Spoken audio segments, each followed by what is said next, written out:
Il est des endroits où l'on peut se promener été comme hiver, printemps comme automne, sans se lasser. Ici, à Porskarn, la plupart des fleurs ont terminé leur spectacle pour cette année. Si ce n'est cette armérie maritime ou cet immortel des dunes qui veulent faire durer encore un peu l'été. Notre fameux traquet moteux continue lui aussi à mettre un peu d'animation.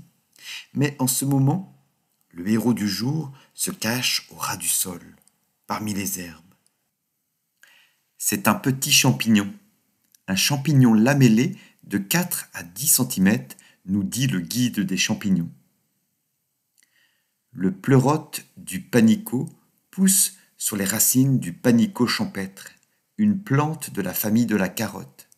Ce champignon se nourrissant de ses racines en décomposition. Il est considéré comme bon comestible à saveur très aromatique.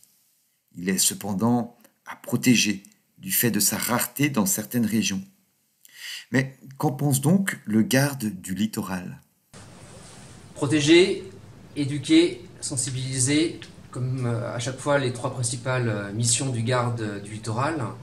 Une situation qui nous amène à nous questionner, à nous interpeller. Nous observons de plus en plus et énormément de personnes dans les enclos de protection dunaire, d'où cette réflexion d'aujourd'hui qui est la place et le sens même d'un site naturel protégé fragile et d'importance stratégique pour la biodiversité. Beaucoup d'usagers restent attentifs, respectueux de notre réglementation. À la marge, nous avons encore donc trop de personnes dans les enclos. Une pratique qui accentue cette impression et cette observation de terrain, qui est la cueillette des champignons. Donc nous souhaiterions rappeler que la cueillette de champignons n'est pas un droit, c'est une tolérance portée par le propriétaire et autorisée par le propriétaire qui est le conservatoire du littoral.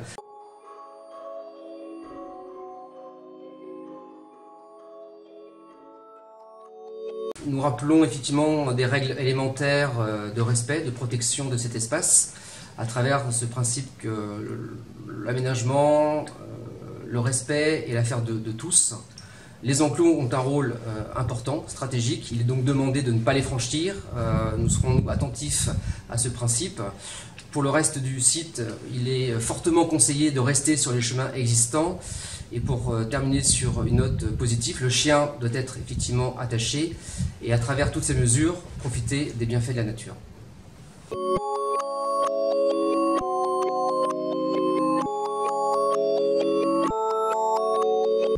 Cueillette avec modération et en ne dépassant pas ce que peut contenir la main d'une personne et en restant à l'extérieur des enclos de protection dunaire.